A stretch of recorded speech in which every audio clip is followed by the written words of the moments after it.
Question बच्चों, question से पहले मैं एक चीज करके काम करता हूँ, एक चीज आइडिया देता हूँ। H2O लिया हमने गाइस। H2O का मतलब क्या है? इसके अंदर कितने हाइड्रोजन एटम है?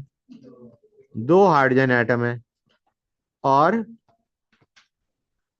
एक ऑक्सीजन एटम है। Right guys. अब सपोजिंग तुम लेते हो 10 H2O, तो उसमें हाइड्रोजन कितने होंगे? 20 हाइड्रोजन एटम होंगे और ऑक्सीजन कितने होंगे? 10 ऑक्सीजन एटम्स होंगे। तो डू यू रियलाइज और not, hydrogen atoms to oxygen atoms की जो रेशो है वो सेम रहेगी, तुम कितना ही वाटर ले लो। समझ में आया नहीं आया? आई विल रिपीट। H2O के अंदर तुम 10 ग्राम H2O लो, तुम 1 kg H2O लो, तुम 1 मिलीग्राम H2O लो, उसमें हाइड्रोजन टू ऑक्सीजन एटम्स की जो रेशो है वो फिक्स्ड होगी। और वो रेशो क्या होगी? वो रेशो क्या होगी? 2:1। लॉ, इसे बोलते हैं लॉ ऑफ कांस्टेंट प्रोपोर्शन। समझ गए गाइस? क्लियर हुआ है नहीं हुआ बच्चों? मतलब तुम्हारा, हम कहेंगे H2O in H2O is fixed. समझ में आया नहीं आया बच्चों? क्लियर हो गई ये चीज या नहीं होगी? यहां पे हमने जो रेशो लिए वो किसकी ली है?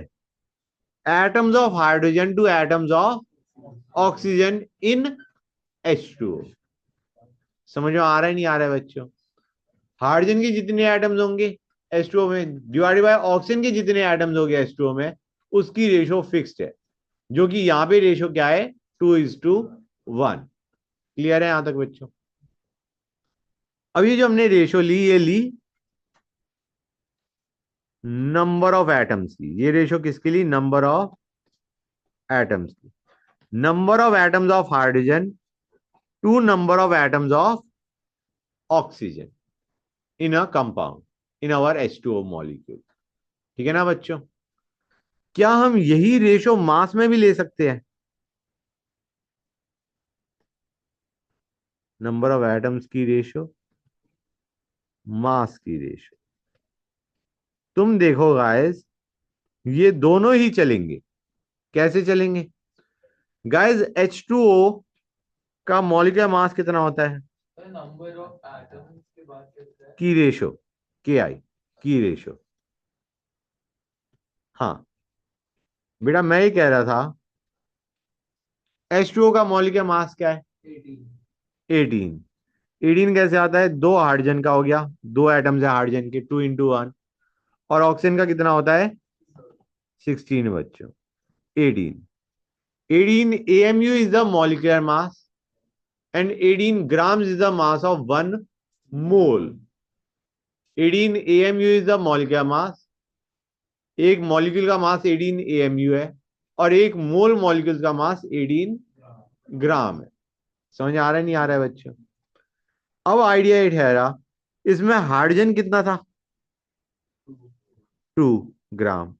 ऑक्सीजन कितना था? 16 ग्राम। H2O के एक मोल में, H2O के एक मोल में हाइड्रोजन का मास कितना था? 2 ग्राम। ऑक्सीजन का मास कितना था? 16 ग्राम।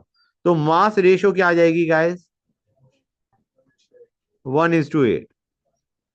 अब ये तुम रेशो चाहे कितने ही मास में देखो, ये मास रेशो सेम आएगी। तुम H2O का 1 मिलीग्राम लो, 1 ग्राम लो, 1 kg लो, mass of hydrogen to mass of oxygen in H2O will be this only, 1:8। समझ आ रहा है नहीं आ रहा है बच्चों?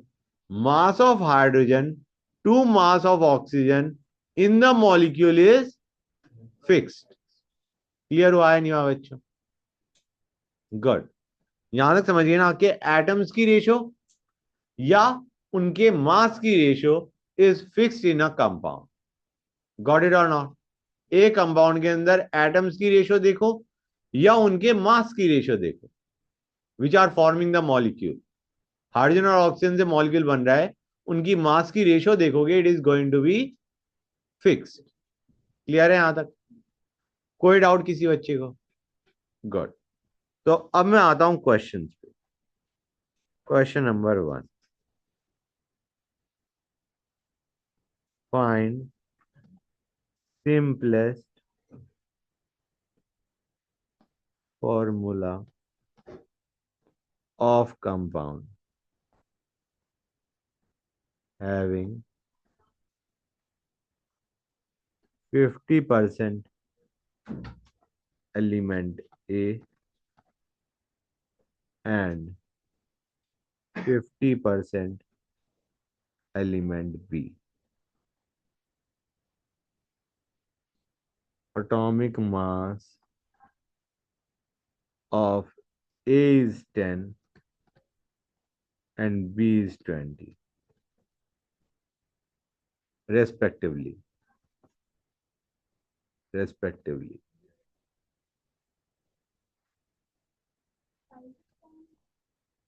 हाँ बेटा, अब देखो बच्चों इसे कैसे करेंगे। गाइस पहली चीज, ये क्वेश्चन तुम्हारा जिस तरीके से मैं करवा रहा हूं, इसका एक स्टैंडर्ड तरीका भी होता है, वो मैं बाद में बताऊंगा। अभी मैं बेसिक आइडिया दे रहा हूं। गाइस परसेंटेज दे रखी है, परसेंटेज से तो नहीं कर सकते। हाँ, let us assume you are given 100 grams of compound. Assume 100 gram of compound. हाँ है ना? कि परसेंटेज से कुछ नहीं कर सकते तुम्हें तो एक्चुअल मास चाहिए। अब 100 ग्राम कंपाउंड में ए का मास कितना होगा? A will be how much? 50% is A, मतलब 50 ग्राम ए के होंगे। और बी के कितने होंगे बच्चों? 50 ग्राम बी के होंगे। अब 100 ग्राम ऑफ कंपाउंड के अंदर ए का भी मास पता चल गया, बी का भी मास पता चल गया। ये वैसे ही है, H2O के अंदर हम कह रहे हैं हाइड्रोजन का मास 2 ग्राम है और ऑक्सीजन का मास 16 ग्राम है। ये उसी टाइप की चीज कर रहे हैं हम, ये उसी टाइप की चीज हम पढ़ रहे हैं। जैसे हम कहते हैं ना H2O के अंदर हाइड्रोजन का मास 2 ग्राम है और ऑक्सीजन का मास 16 ग्राम है, ऐसे ही हम कह रहे हैं ए का मास 50 ग्राम है और बी का मास 50 ग्राम। अब मोल्स ऑफ ए कितने होंगे in 100 grams of compound? Moles of A,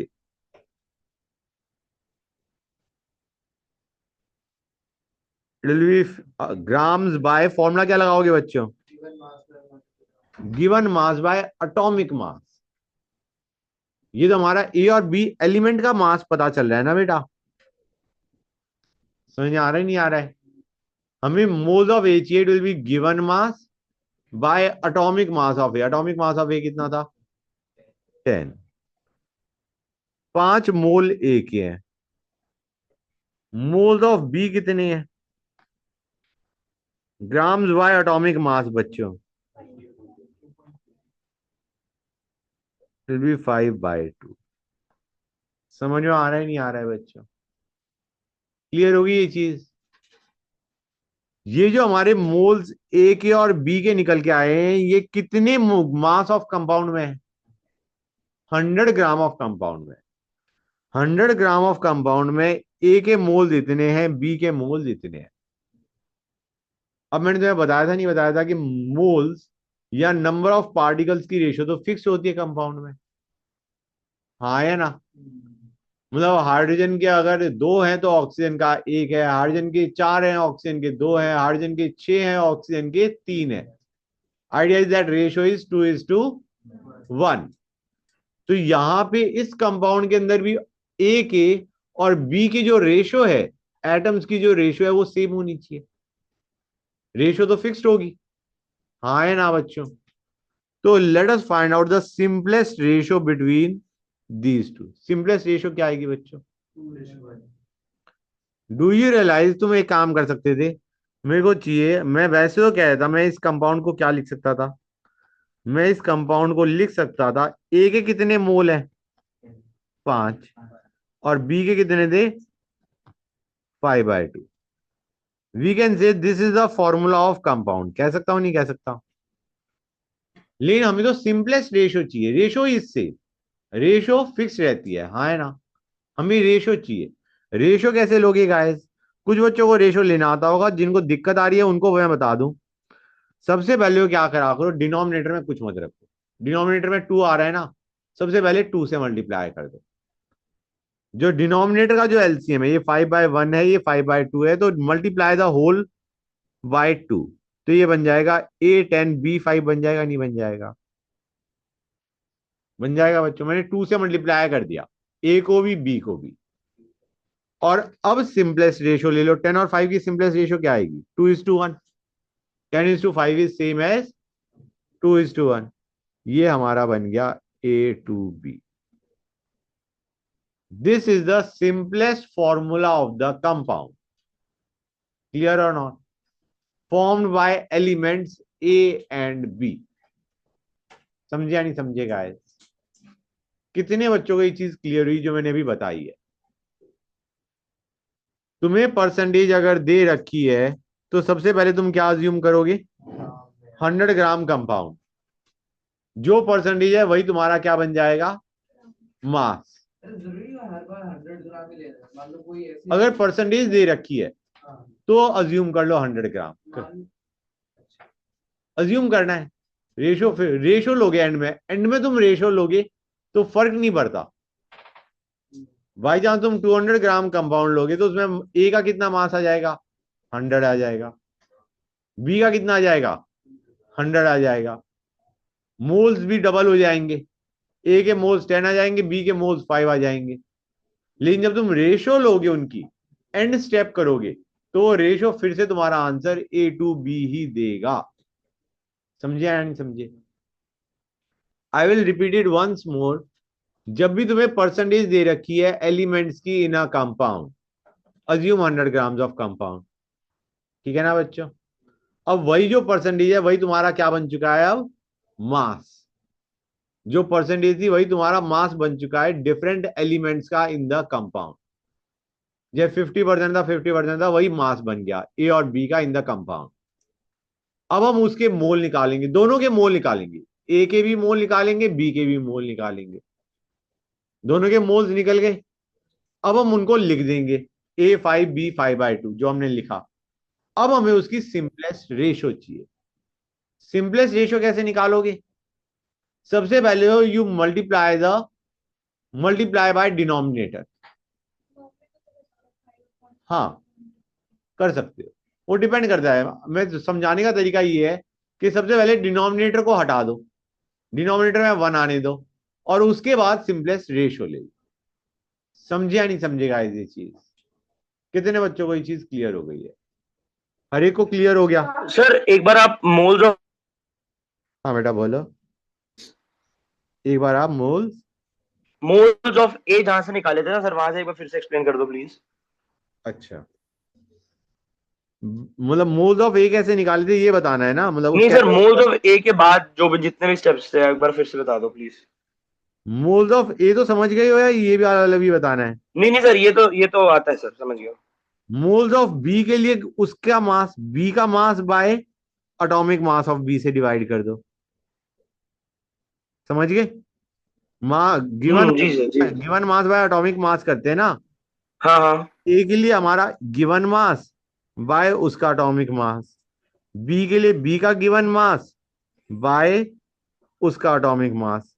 B के भी मोल आ गए बेटा, हाँ जी सर। यहां तक समझ गए? ए के भी मोल आ गए, बी के भी मोल आ गए। ओके। अब हमने लिख दिया फॉर्मूला ऑफ कंपाउंड क्या होना चाहिए? ए के मोल 5 हैं, बी के मोल 5/2 हैं। ए के मोल 5 थे, बी के मोल 5/2 थे। This should be the formula of compound, हाँ या ना? Yes sir. ए के मोल 5 और बी के 5/2। 5/2। अब हमें क्या करना है, उसने पूछा है सिंपलेस्ट फॉर्मूला। सिंपलेस्ट फॉर्मूला का मतलब है ये जो भी हमने रेशो निकाली है इसकी सिंपलेस्ट रेशो चाहिए। उसके लिए सबसे पहला काम क्या होता है? डिनोमिनेटर में कोई भी नंबर नहीं होना चाहिए, 1 होना चाहिए। यहाँ पे 2 है, ओके सर। तो इस पूरे को 2 हम्म। से मल्टीप्लाई कर दो। अच्छा। 2 से मल्टीप्लाई करते ही ये बन गया A10B5। Okay.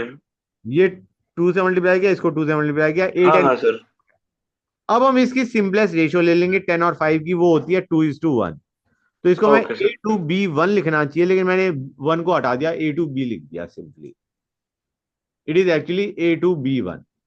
Okay sir. This is the simplest formula of the compound. ठीक है सर। अब समझ गए गाइस बच्चों? अब किसी बच्चों को कोई डाउट है तो बताओ, बोलो। क्लियर हो गया? गुड। इसको हम फिर से करेंगे, क्योंकि ये जो मैंने अभी चीज बताई है, ये मैंने बेसिक आइडिया दिया। इसका एक पूरा तरीका है, ये क्वेश्चन आता है एम्पेरिकल फॉर्मूला, एम्पेरिकल मास, क्यों मतलब ये उस चीज का क्वेश्चन है। So will discuss this again, don't worry about it. इसके ऊपर क्लैरिटी अभी और बढ़ेगी, लेकिन मेरे ख्याल से ये भी समझ में आ ही गया होगा। ऐसी कोई दिक्कत तो नहीं होनी चाहिए कि समझ में ना आया हो। आ गया ना? गुड। अब आते हैं नेक्स्ट क्वेश्चन। ध्यान से देखो बच्चों, हमें मॉलिक्यूलर फॉर्मूला दे रखा है। अब इसके ऊपर बहुत सारे क्वेश्चन हैं। मॉलिक्यूलर फॉर्मूला हमें दे रखा है इज X4O6, और हमें कहा गया है 10 ग्राम X4O6 में X इज 5.72 ग्राम। अगर तुम 10 ग्राम X4O6 लेते हो, 10 ग्राम तुम कंपाउंड लेते हो, तो उसमें X कितना है? 5.72 ग्राम। We have to find atomic mass of X. We have to find atomic mass of X बच्चों। ये कितना होगा? गाइस सुनते जाना। पहली चीज, तुम्हें याद है मैंने बताया था H2O के अंदर हाइड्रोजन टू ऑक्सीजन की मास रेशियो फिक्स रहती है, हाँ ना बच्चों? तो क्या यहां पे मैं कह सकता हूं X और O की मास रेशियो फिक्स्ड होगी? Mass ratio is fixed. जो रेशो 10 ग्राम में आ रही है, जो रेशो 10 ग्राम ऑफ कंपाउंड में है, वही रेशो एक मोल कंपाउंड में भी होनी चाहिए। एक मोल कंपाउंड के अंदर जो मास रेशो है एक्स और ओ की, वही रेशो 10 ग्राम ऑफ कंपाउंड में भी होगी। मैं लिख देता हूं इसे। मैं दो चीजों को इक्वेट करूंगा, X by O in 10 grams of compound and X by O in 1 mole of compound. समझ गए गाइस? भाई मास रेशियो इज फिक्स्ड। हाँ बेटा, फिर से समझाता हूं। X4O6 हमें दे रखा है, कंपाउंड है। इसके अंदर हमें निकालना है एटॉमिक मास ऑफ X। मतलब कुछ चीजें इंफॉर्मेशन दे रखी है कंपाउंड के बारे में, and we have to find atomic mass of X। यहां पे जो हम यूज करेंगे वो ये यूज करेंगे कि इस कंपाउंड के अंदर mass of X to mass of O की जो रेशियो है दैट इज फिक्स्ड। क्लियर है बेटा? Mass of X to mass of O की जो रेशियो है वो फिक्स्ड होगी। जैसे H2O में हमने कहा था वो रेशियो कितनी आ रही थी, 1:8। वैसे ही करेंगे इसे। ठीक है बच्चों? कोई डाउट यहां तक? गुड।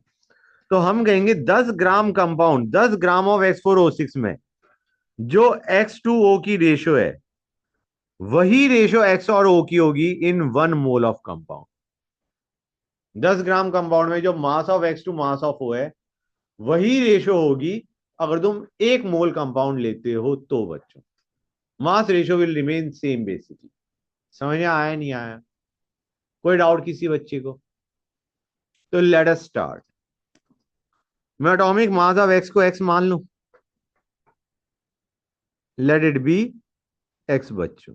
कोई डाउट यहां तक? 10 ग्राम कंपाउंड में X कितना है गाइस? इसकी बात कर रहा हूं पहले मैं, 5.72। तो O कितना होगा बच्चों? 10 ग्राम कंपाउंड है, उसमें एक्स इतना है, तो ओ कितना होगा? It will B 10 - 5.72। एक्स इतना है, टोटल 10 है, तो उसमें ओ कितना होगा? 10 - 5.72 होगा, नहीं होगा guys?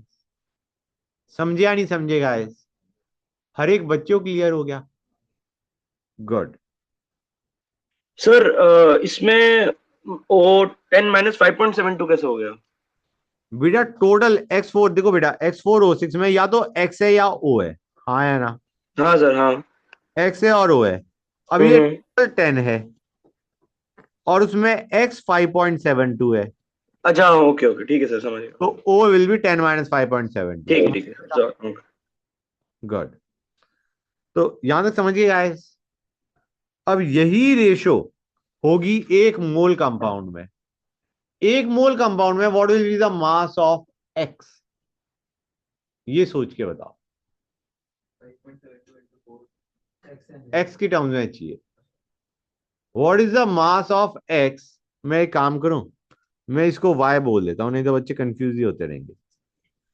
What is the mass of element x in 1 mole of compound? 1 mole X4O6 के अंदर, 1 मोल X4O6 के अंदर what is the mass of x? एक मोल में कितने मोल एक्स एटम्स है? 4 मोल एक्स एटम है, और हर एक का मास कितना था? Y ग्राम। तो क्या मैं कह सकता हूं मास of x will be 4Y? फिर से बोल रहा हूं मैं, ध्यान से सुनो। X4O6 के एक मोल में 4 मोल एक्स है, और हर एक मोल एक्स का मास कितना है? Y। तो कैन आई से इट विल बी 4Y बच्चों? This will be the mass of X in 1 mole of compound. Please tell me, समझ में आया नहीं आया? बोलो गाइस। एक मोल X4O6 के अंदर एक्स के मास कितना होगा, जबकि मैं कह रहा हूं atomic mass of X is Y? तुम ऐसे सोचो, मैं एक एग्जांपल लेके समझाता हूं। H2O के एक मोल में, H2O के एक मोल में हाइड्रोजन कितना होता है? कैन आई से it will B 2 * atomic mass of hydrogen? हाँ है ना? वही तो मैंने किया, it will B 4 * atomic mass of x. अब समझ में आया नहीं आया? क्लियर हो गई ये चीज? H2O के एक मोल के अंदर हाइड्रोजन का मास कितना होता है? 2 एटम है हाइड्रोजन के, तो 2 * एटॉमिक मास ऑफ हाइड्रोजन करते हैं नहीं करते हैं? सिमिलर पैटर्न पे X4O6 के अंदर हम कहेंगे एक्स के कितने थे गाइस? 4 थे, और हर एक का मास कितना है? Y। तो it will be 4Y। And what will be the mass of oxygen in 1 mole of compound? 16 * 6। एक मोल X4O6 के अंदर, एक मोल X4O6 के अंदर O कितना होगा? 16 * 6। ये चीज समझ में आई नहीं आई? क्योंकि एक मोल X4O6 के अंदर 6 मोल O एटम्स हैं, तो 6 * 16 करोगे गाइस। एक ऑक्सीजन का मास इज 16, एक मोल ऑक्सीजन का मास इज 16, तो 6 मोल का कितना होगा? 16 * 6। क्वेश्चन हो गया खत्म। Question is over. यही तो पूछा गया था, वाई तो पूछा गया था गाइस। हाँ या ना? क्लियर हो गया? हर एक बच्चे को ये चीज क्लियर है? दीप्तांशु बेटा समझ में आया नहीं आया? हाँ सर, आ गया सर। ओके। अच्छा गाइस, एक चीज और मैं बता दूं, क्योंकि जो अब मैं नई चीज बताने वाला हूं इसका भी यूज आने वाला है। अभी हमने जो रेशो ली थी वो ली थी एलिमेंट्स की in a compound, ratio of elements in a compound. तुम ये भी कह सकते थे mass of X to mass of compound will be fixed. ये ratio is fixed.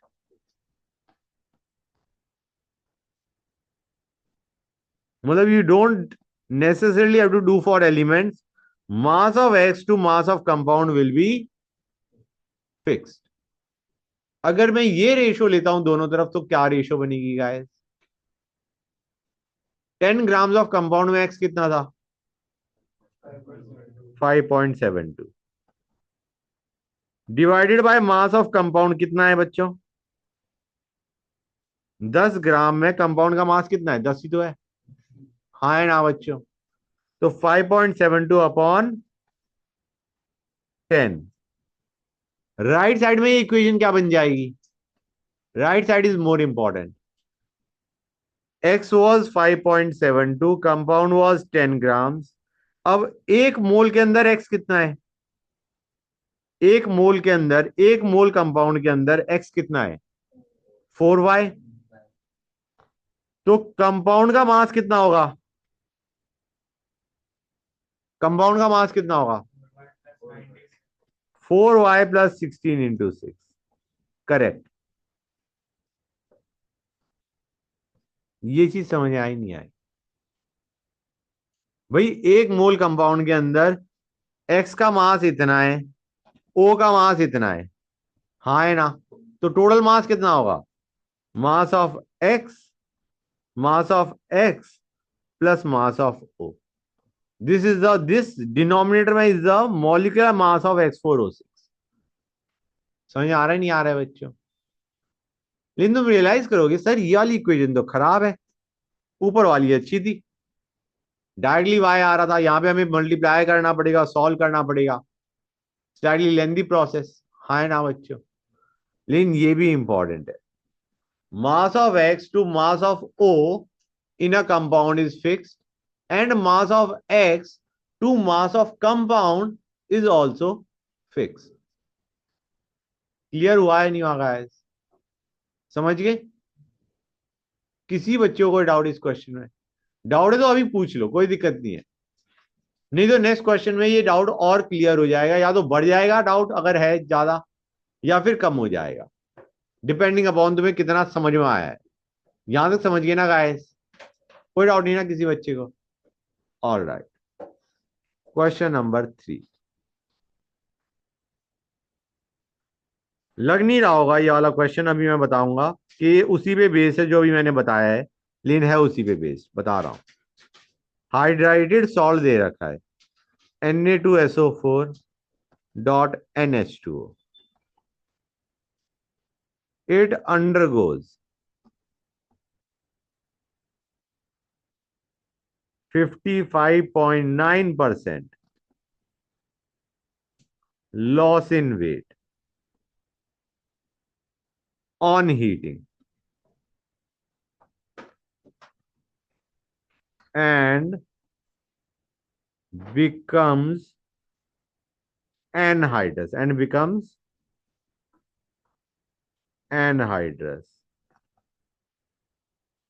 What is value of N?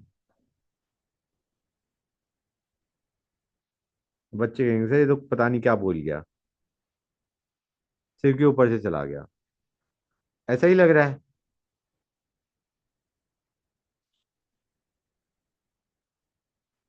Note कर लो क्वेश्चन को, फिर समझाता हूं। एनहाइड्रस का मतलब समझते हो गाइस? एनहाइड्रस का मतलब क्या होता है?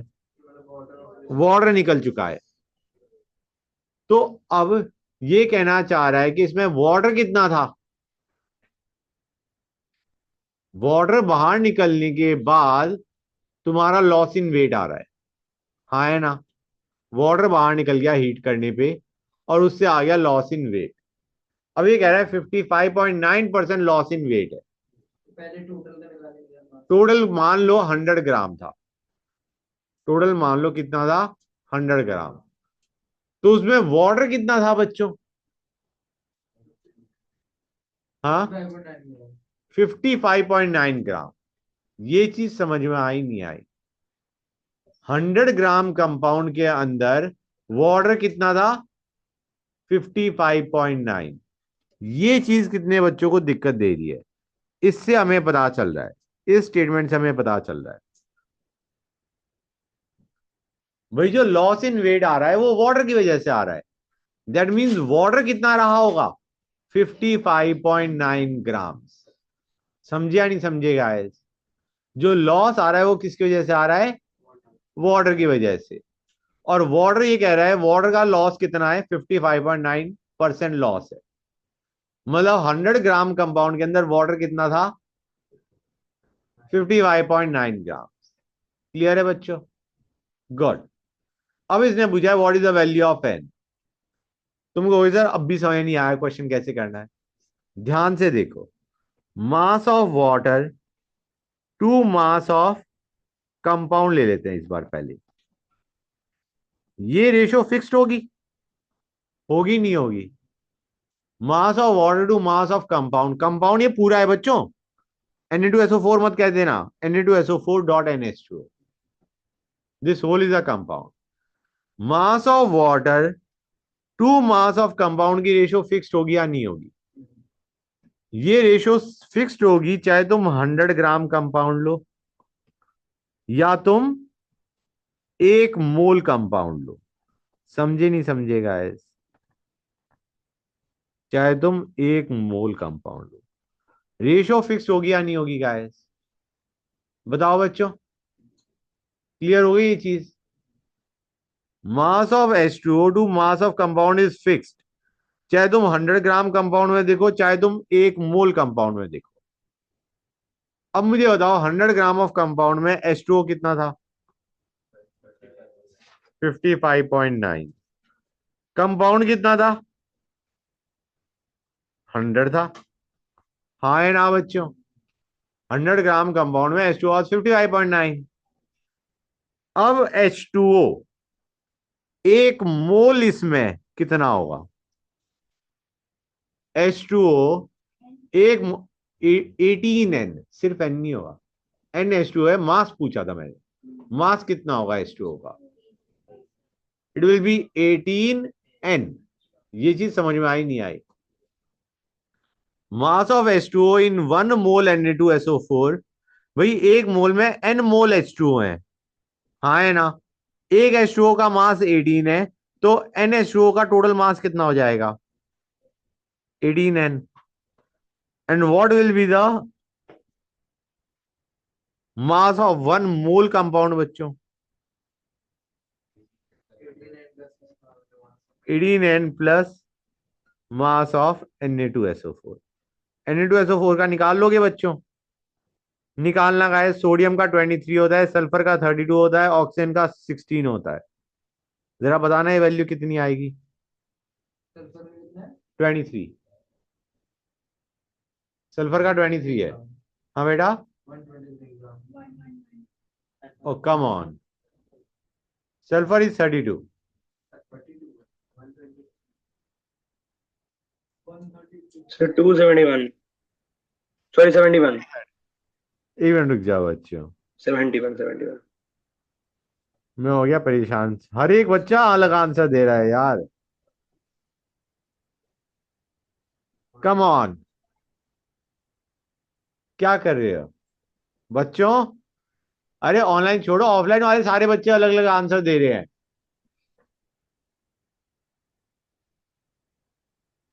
बेटा समझ आ गया दीप्तांशु बेटा? हाँ सर, ये पर Na2, अच्छा Na2SO4, हाँ ओके सर, ठीक है। ये Na2SO4 का निकाला है मैंने 142। हाँ हाँ, मैं समझ गया सर। समझ गए ना बेटा? गुड। हाँ जी सर। तो प्लस 142, यहां से N आ जाएगा नहीं आ जाएगा बच्चों? लेकिन थोड़ा लंबा है, एक काम करते हैं, let us find out mass of H2O to mass of Na2SO4 in the compound. Mass of H2O to mass of compound के बजाय let us find out mass of H2O to mass of Na2SO4 in compound. ये ratio देखो, यहां से N निकालना आसान पड़ेगा। निकालो गाइस, क्या होगा? H2O कितना था और Na2SO4 कितना होगा? हाँ, 142 इट विल बी 100 माइनस 55.9। ये चीज समझ में आई नहीं आई जो मैंने अभी लिखी है? पक्का? अगर वाटर 55.9 है और पूरा मास 100 है तो उसमें Na2SO4 कितना होगा? 100 minus 55.9, right guys? It will be equal to 18N divided by क्या होगा ये बता दो बस। Divided by simply 142। ये चीज समझ में आई नहीं आई बच्चों? क्लियर हो गया हर एक बच्चे को? किसी बच्चे को doubt? Mass of H2O to mass of Na2SO4 in 1 mole of compound. Clear और नॉट? दीप्तांशु बेटा ये चीज समझ में आई नहीं आई? जी सर, आगे सर। तो नेक्स्ट क्वेश्चन सारे बच्चे खुद से करेंगे। नेक्स्ट क्वेश्चन सारे बच्चे खुद से करेंगे। क्वेश्चन टफ नहीं है guys, please understand. Question number ये कौन सा क्वेश्चन होगा? 4। 1.763 gram of hydrated BaCl2 gave 1.505 gram of anhydrous salt on heating.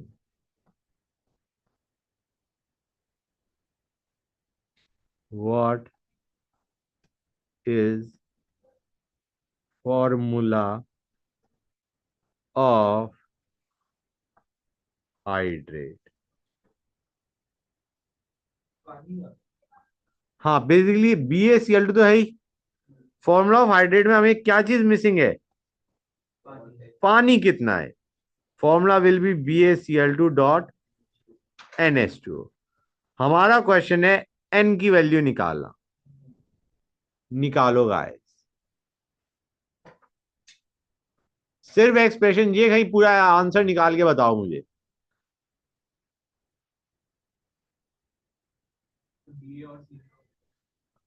वेरियम उसको BaCl2 को ऐसे लिख देना, M ऑफ BaCl2 ऐसे लिख देना।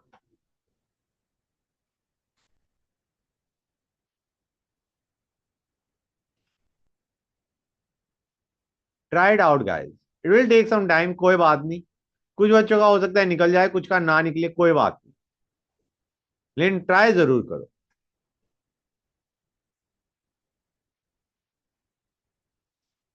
पहले ट्राई ये करना, mass of H2O to mass of BaCl2 निकालो, कि उससे एन डायरेक्टली आएगा। Mass of H2O to mass of BaCl2, बेटा उसको मॉल के मास ऑफ BaCl2 लिख दो ना,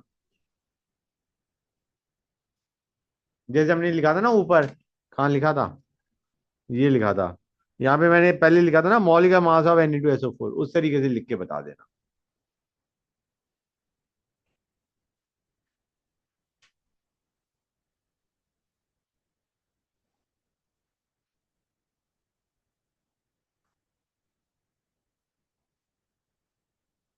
करो बच्चों इसे, ट्राइड आउट गाइस।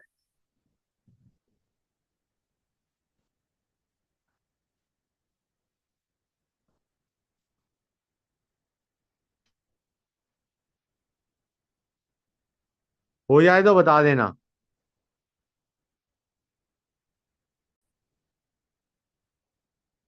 बच्चों ट्राइड आउट, देखो ध्यान से समझो।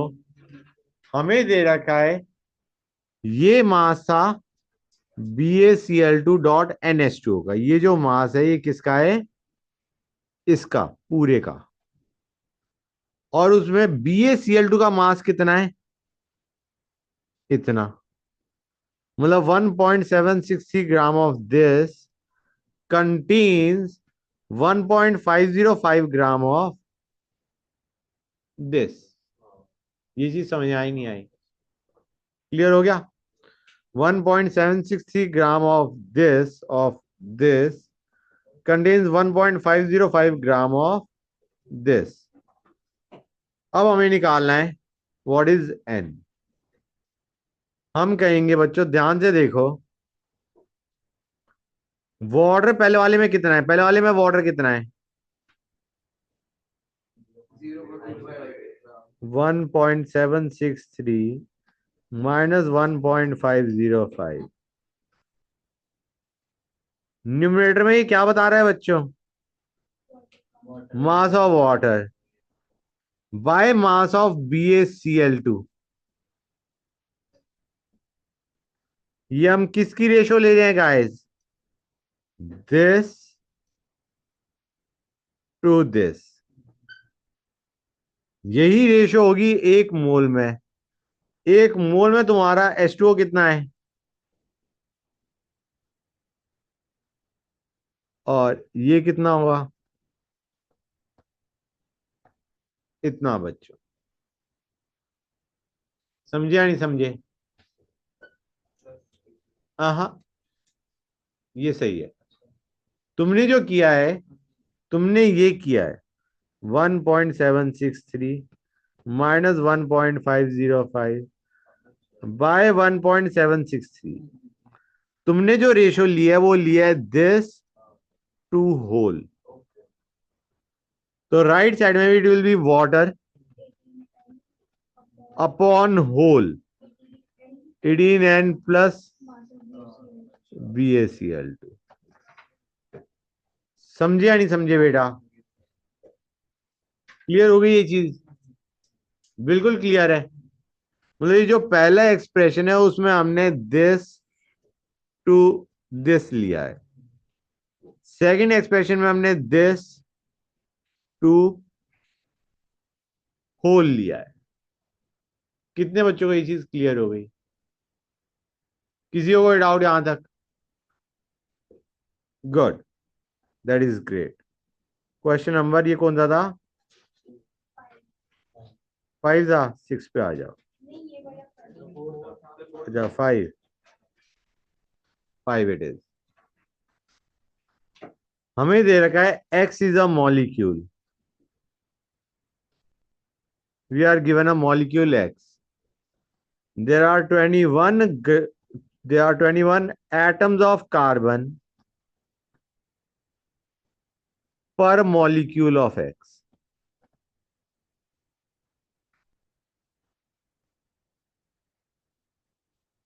Weight percent of carbon in X is 50.4. Find molecular weight of X in AMU. 4. 50.4। बच्चे कहेंगे सर अगेन ये क्वेश्चन पता ही नहीं क्या कह रहा है। ध्यान से देखो गाइस। पहली चीज, वेट परसेंट ऑफ कार्बन का मतलब क्या है? परसेंट दे रखा है। मतलब 100 ग्राम ऑफ एक्स के अंदर grams of carbon is 50.4। 100 gram of x, compound x के अंदर 100 ग्राम ऑफ एक्स के अंदर कार्बन इज 50.4। समझ गए गाइस? गुड। अब यही रेशो होनी चाहिए एक मोल ऑफ एक्स के अंदर। हाँ है ना? यहां पे हम किसकी रेशो देख रहे हैं? Mass of carbon to mass of compound. X is the compound. ठीक है ना बच्चों? Mass of carbon to mass of compound की रेशो लेंगे। अब हमारा 100 ग्राम ऑफ कंपाउंड में कार्बन कितना है? 50.4। यही रेशो होनी चाहिए इन 1 मोल ऑफ कंपाउंड। अब 1 मोल ऑफ कंपाउंड के अंदर कार्बन कितना होगा?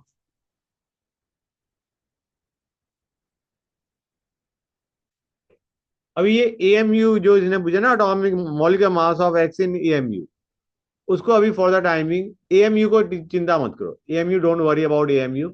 तुम तो मास ग्राम में निकालो। कि रिमेंबर, जो भी मास ग्राम में होता है, supposing 18 gram is the molecular mass in grams, in AMU it is 18 AMU. मतलब न्यूमेरिकल वैल्यू तो वही रहती है। H2O का मास बोलोगे, क्या बोलोगे? एक मॉलिक्यूल का मास इज 18 एएमयू। एक मोल मॉलिक्यूल का मास इज 18 ग्राम्स, तो AMU and gram will make no difference because the value is still 18। समझ आ रहा है नहीं आ रहा है बच्चों? तो अब मैं करके बताता हूं इस क्वेश्चन को। हम mass of carbon to mass of compound की रेशो लेंगे, ठीक है बच्चों। In 100 grams of compound carbon कितना था? अब यही रेशो होगी अगर तुम एक मोल कंपाउंड लेते हो तो। एक मोल कंपाउंड में कार्बन कितना होगा ये सोच के बताओ। कार्बन का एटॉमिक मास तुम्हें पता होना चाहिए इज 12। हाँ ना, 21 into 12 will be your mass of carbon in 1 mole of compound। हमें क्वेश्चन में दे रखा है there are 21 atoms of carbon in 1 molecule, मतलब एक मोल मॉलिक्यूल में 21 मोल कार्बन है। तो हम क्या कहेंगे, कार्बन का मास एक मोल में कितना होगा? 21 into 12। ये चीज समझ में आई नहीं आई? क्लियर हो गया? और डिनोमिनेटर में क्या होगा? और डिनोमिनेटर तो पूछा है हमें क्वेश्चन में, मॉलिक्यूलर मास ऑफ कंपाउंड ही तो पूछा है हमें, बाय एक्स। क्वेश्चन हो गया खत्म, क्वेश्चन हो गया खत्म बच्चों। समझे या नहीं समझे गाइस ये बता दो मुझे। Mass of carbon to mass of compound की रेशो चाहिए थी हमें। 100 ग्राम्स ऑफ कंपाउंड में कार्बन वॉज 50.4, ये था इन 100 ग्राम्स कंपाउंड। और ये है एक मोल कंपाउंड के अंदर। समझ में आ रहा है नहीं आ रहा है बच्चों? एक मोल कंपाउंड में ये कार्बन है और ये मॉलिक्यूलर मास ऑफ कंपाउंड है। समझ में आया नहीं आया? एक मोल में जो मास होता है कंपाउंड का वही तो मॉलिक्यूलर मास होता है, हाँ है ना? एक मोल के अंदर एक मोल का जो मास होता है उसी को तो हम मॉलिक्यूलर मास बोलते हैं। समझ आ रहा है नहीं आ रहा है गाइस? ये चीज कितने बच्चों को क्लियर हो गई है? पक्का क्लियर है? किसी को कोई डाउट तो नहीं है? हमने कुछ नहीं किया है, mass of carbon to mass of compound लिया है। एक बार 100 ग्राम्स ऑफ कंपाउंड में, एक बार एक मोल कंपाउंड में। एक मोल कंपाउंड में कार्बन का मास ये हो गया, और जो कंपाउंड का मास है वो हमें निकालना था। We have to find out the molecular mass of compound. Got it? Good. तो एक काम करते हैं, इसी टाइप का एग्जैक्टली इसी टाइप का एक और क्वेश्चन दे रहा हूं, एक्सेप्ट कि मॉलिक्यूलर मास नहीं पूछा है, कुछ और पूछा है। लेकिन एक्सप्रेशन बिल्कुल सिमिलर उस पर बनेगा। इनफैक्ट आई विल रिकमेंड कि तुम ऊपर वाले एक्सप्रेशन को बिना देखे ये वाला एक्सप्रेशन बनाने की कोशिश करना। Try not making the expression by looking at the above expression. Above expression को बनाओगे एकदम से समझ जाओगे। Try to make it on your own independent of the above question. Haemoglobin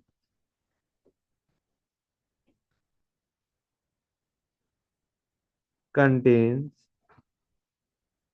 25% नहीं दे रखा हमें, 0.25% दे रखा है of iron by mass.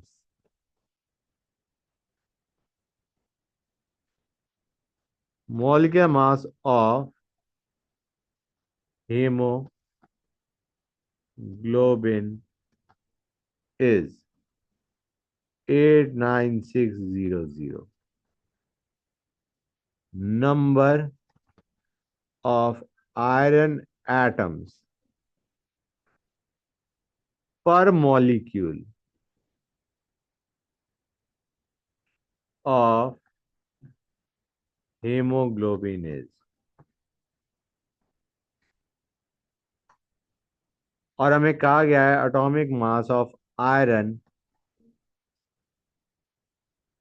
Is 56।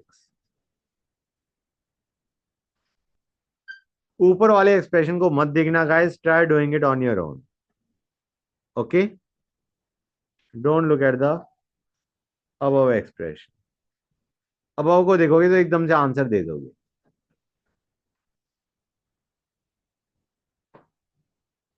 Do it independently.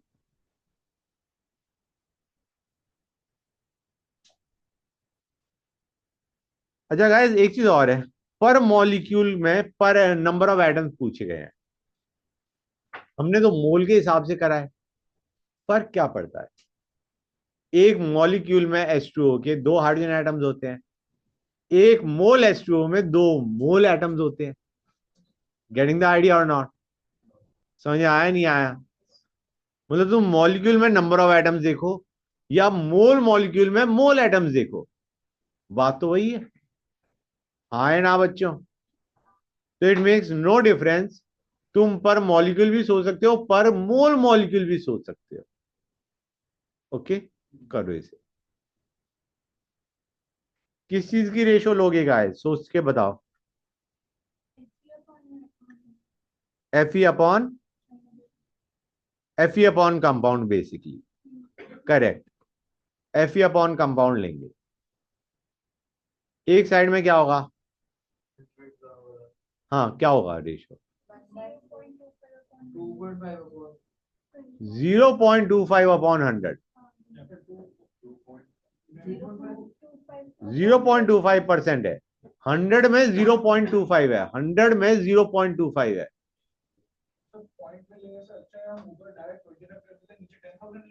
हाँ, कोई दिक्कत नहीं। वो तो मैं रेशो उसी हिसाब से रख रहा था ना। हाँ, वो भी सही है तुम्हारा, कोई दिक्कत नहीं है। तो 0.25/100 विल बी इक्वल टू, नीचे में 99.75 कर देते। 1 सेकेंड। तो mass of iron to mass of remaining compound. तो बेटा राइट साइड में क्या करोगे? राइट साइड में तो नहीं कर पाओगे ना बेटा, कि राइट साइड में तुम्हें मौलिक का मास दे रखा है। मतलब इक्वेशन टफ बन जाएगी और कुछ नहीं है। और नहीं, मुझे नहीं पता आंसर क्या है। एक्सप्रेशन बताओ।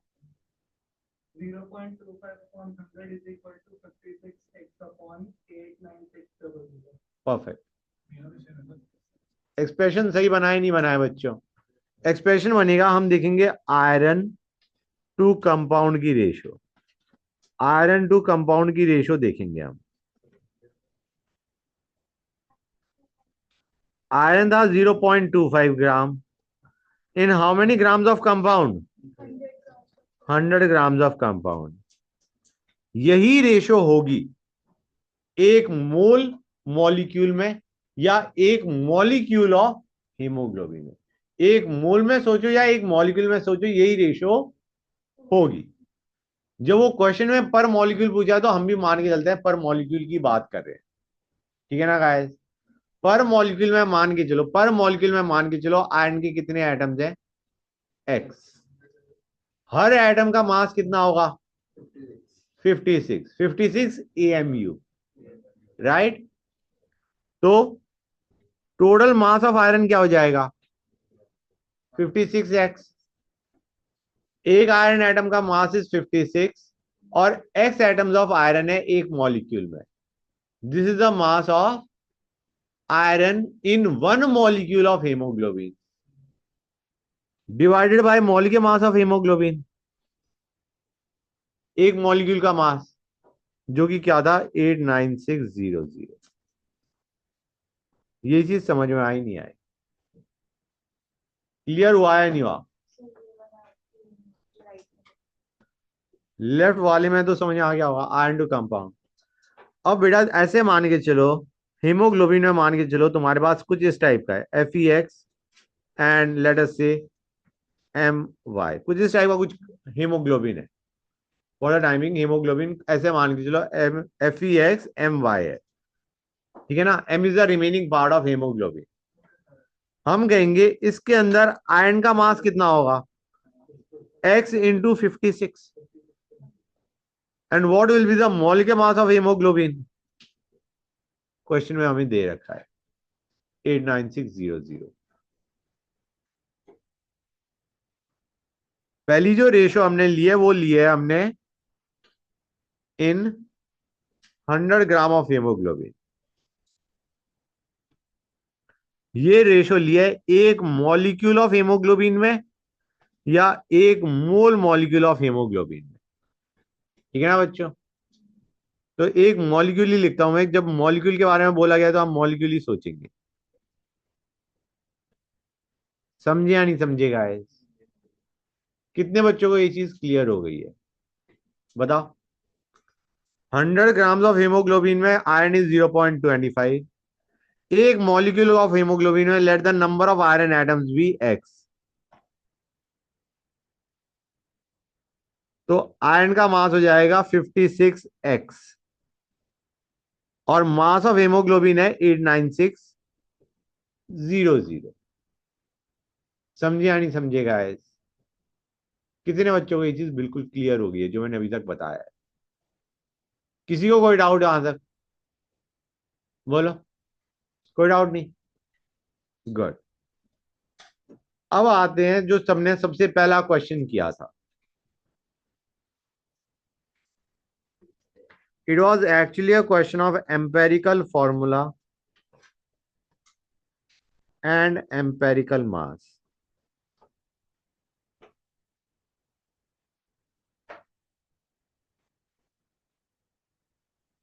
बच्चों एम्पेरिकल फॉर्मूला क्या होता है?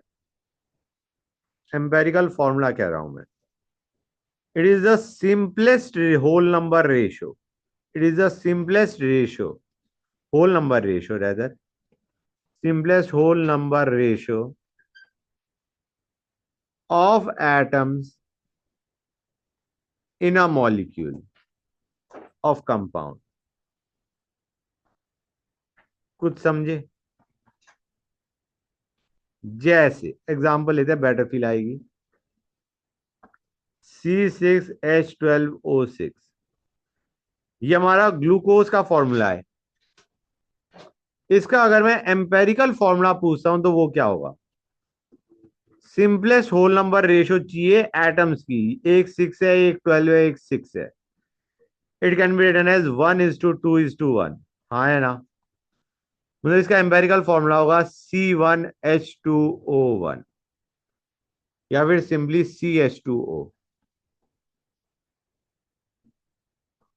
ये मॉलिक्यूलर फॉर्मूला है, ये एम्पेरिकल फॉर्मूला है।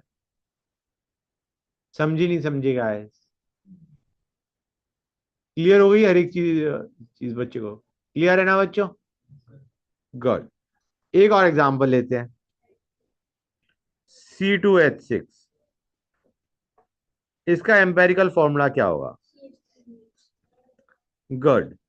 इसका empirical formula will be CH3। मतलब 2:6 है तो वो क्या बन जाएगा? 1:3। हाँ है ना बच्चों? Now what you have to remember is, तुमने बेसिकली सिंपलेस्ट रेशियो ली है एटम्स की इन अ मॉलिक्यूल। हाँ है ना? तो क्या मैं कह सकता हूं empirical formula into n can be written as molecular formula. जैसे ऊपर वाले में n was 6, नीचे वाले में n is 2। हाँ है ना? ये चीज समझ में आई नहीं आई? ऊपर वाले में n was 6, नीचे वाले में n is, एलसीएम टाइप का है। हाँ, जो रेशियो जिससे हमने काटा उसे, that ratio is n। Clear है यहां तक? ये फॉर्मूला समझ गए? Empirical formula into n is equal to molecular formula, right? अच्छा गाइस, एम्पेरिकल फॉर्मूला का जो मास होता है उसे एम्पेरिकल मास बोलते हैं।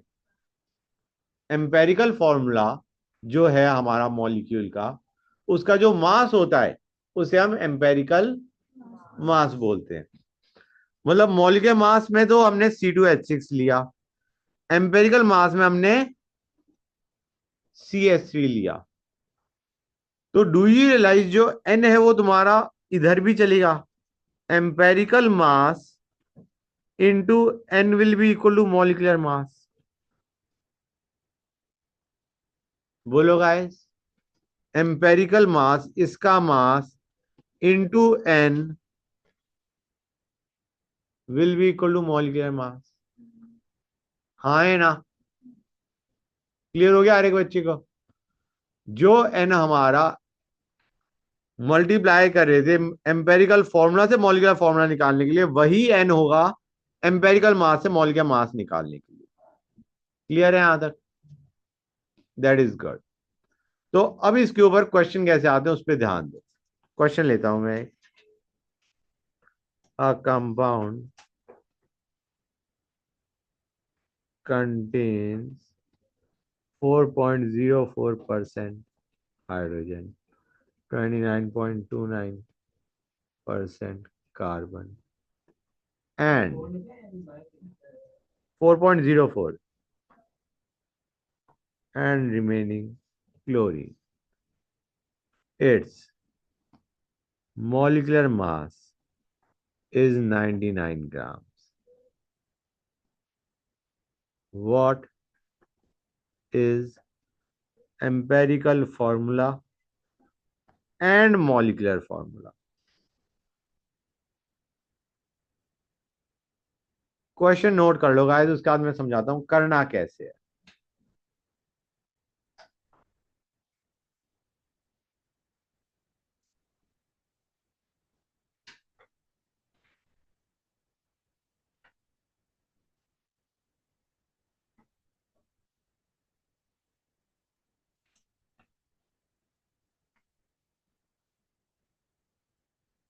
हुआ?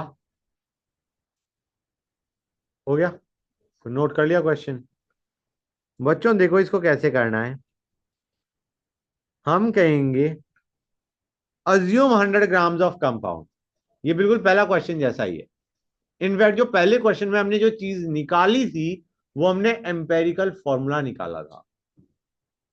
पहले क्वेश्चन में जो सिंपलेस्ट फॉर्मूला ऑफ कंपाउंड पूछा गया था, एक्चुअली हमने क्या निकाला था उस वक्त? Empirical formula. तो पैटर्न वही रहेगा एम्पेरिकल फॉर्मूला निकालने के लिए। Assume 100 gram of compound, okay. तो उसमें हाइड्रोजन का मास कितना होगा? मोल्स कितने होंगे? ये तो ग्राम आ गए। मोल्स कितने होंगे? Divided by atomic mass of hydrogen. Moles of hydrogen कितने आ गए? 4.04। कार्बन के कितने होंगे बच्चों? कार्बन का मास कितना था?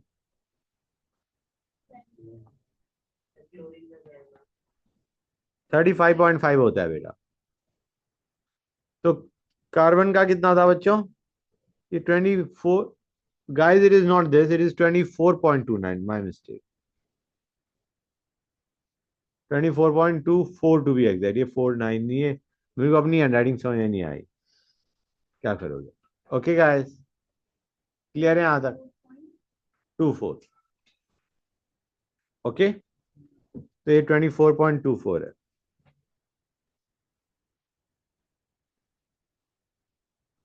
हाँ, तो ये कार्बन का मास वॉज 24.24 ग्राम। मोल्स कितने होंगे? डिवाइड बाय एटॉमिक मास। समझ आ रहा है नहीं आ रहा है बच्चों? जो कि 12 है। कितना आ जाएगा ये? 2.02। 2.02। अब अगर कार्बन इतना है, हाइड्रोजन इतना है, तो क्लोरीन कितना होगा बच्चों? 71.72। Confirm that. टोटल 100 है। कार्बन और हाइड्रोजन का सब्ट्रैक्ट कर दोगे 100 में से तो क्लोरीन का आ जाएगा। कितना आएगा बच्चों? 71.72 divided by atomic mass of chlorine which is 35.5। ये भी आ गया 2.02। अब इनकी लो सिंपलेस्ट रेशो। सिंपलेस्ट रेशो क्या आएगी? 2:1:1। तो हमारा जो formula, simplest formula of compound है वो क्या होगा बच्चों? C1H2Cl1। अब ये मत कहना सर H2CCl क्यों नहीं लिखा, कोई दिक्कत नहीं है। हमें बताया कि कार्बन पहले लिखना चाहिए, अदरवाइज कोई दिक्कत नहीं है। ठीक है ना गाइस? कार्बन का एक है, हाइड्रोजन के दो हैं, क्लोरीन का एक है। ये सिंपलेस्ट रेशियो है। समझ आ रहा है बच्चों? कार्बन का एक, हाइड्रोजन के दो, क्लोरीन का एक। समझे नहीं समझे गाइस? तो मैं इसे सिंपली CH2Cl लिख रहा हूं। कोई डाउट किसी बच्चे को? ये हमारा सिंपलेस्ट फॉर्मूला ऑफ कंपाउंड है। ये क्या है बच्चों? सिंपलेस्ट फॉर्मूला ऑफ कंपाउंड, मतलब एम्पेरिकल फॉर्मूला है ये चीज समझ में आई नहीं आई? बोलो guys. This is the simplest formula of compound, or we can also call it the empirical formula. Got it? अब मॉलिक्यूलर फॉर्मूला के लिए क्या करोगे? उसके लिए तुम्हें चाहिए n। मॉलिक्यूलर फॉर्मूले के लिए तुम्हें क्या चाहिए बच्चों? n। और n कैसे निकालोगे? तुम्हें क्या करना है, ध्यान से देखो गाइस, तुम्हें ये फॉर्मूला लगाना है, ये लगाना है। एम्पेरिकल फॉर्मूला तुम निकाल चुके, into n will give you molecular formula. n तुम्हें पता नहीं है, n को पता लगाने के लिए use the lower equation. Empirical formula तुम पता लगा चुके हो, उसका mass into n will be equal to molecular mass. Molecular mass question में दे रखा है, कितना है बच्चों? 99 ग्राम्स। मॉलिक्यूलर मास है 99 grams, will be equal to empirical mass into n। Empirical mass कितना आ रहा है बच्चों? Empirical mass is the mass of this, it is coming out 49.5। तो यहां से n कितना आ गया बच्चों? 2। n आ गया 2। समझ गए गाइस? तो अगर एम्पेरिकल फॉर्मूला ये है, this into 2 is your molecular formula. Molecular formula तुम्हारा आ जाएगा C2H4Cl2। समझे या नहीं समझे guys? Please let me know ये चीज समझ में आई नहीं आई। ये 2 हमने कहां से निकाला? Because we know molecular formula is empirical formula into n। यहां से n आ गया, और फिर हमने क्या कहा? फिर हमने कहा empirical formula into n is molecular formula. तो मतलब बेसिकली हमने एम्पेरिकल फॉर्मूला इसको इनटू 2 कर दिया to get your molecular formula. बच्चों समझे या नहीं समझे गाइस? बेटा एम्पेरिकल फॉर्मूला के लिए तरीका था, पहले तुमने अज्यूम किया 100 ग्राम ऑफ कंपाउंड, फिर जो जो भी परसेंटेज थी वही मास बन गया, है ना बेटा? कि 4.04% हाइड्रोजन का मतलब है 4.04 ग्राम हाइड्रोजन। उसके बाद हमने उसके मोल निकाले, ये तो ग्राम्स निकल गए तीनों के, हाइड्रोजन के, कार्बन के और क्लोरीन के। उससे हमने उसके निकाले मोल्स। मोल्स निकाल लिए डिवाइडिंग बाय एटॉमिक मास तीनों का। अब ये जो मोल निकाले इसकी हमने ली सिंपलेस्ट रेशो, 4.04, 2.02, 2.02 की सिंपलेस्ट रेशो ली।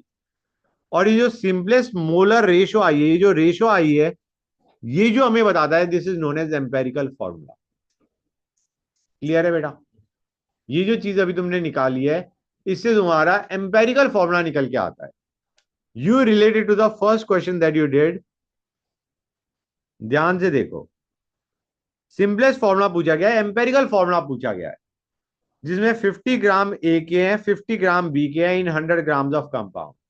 पहले हमने उसके ए और बी का मास निकाला, मास से मोल्स निकाले, मोल्स की सिंपलेस्ट रेशो ली। सिंपलेस्ट रेशो लेने का तरीका क्या होता है? पहले डिनोमिनेटर में कोई अगर नंबर है अपार्ट फ्रॉम 1 तो उससे मल्टीप्लाई कर दो, and then you simplify. Simplify करने पे ये बन गया बेसिकली तुम्हारा 10/5 विच इज 2/1। तो ये जो ए टू बी है, this is actually your empirical formula of the compound, या simplest formula of the compound. समझ गए बेटा? अगर इस क्वेश्चन के अंदर तुम्हें यह भी कह रखा होता कि molecular mass of compound is given to you, तो तुम एम्पेरिकल फॉर्मूला से मॉलिक्यूलर फॉर्मूला भी निकाल सकते थे। अगर इस क्वेश्चन में तुम्हें मॉलिक्यूलर मास ऑफ कंपाउंड दे रखा होता तो। ये चीज समझ में आई नहीं आई? क्लियर हो गया? दीप्तांशु बेटा क्लियर हो गया? Yes sir, yes sir. Clear हो गया ना बच्चों? हाँ जी sir. Very good. Hold on a sec guys, just 1 second.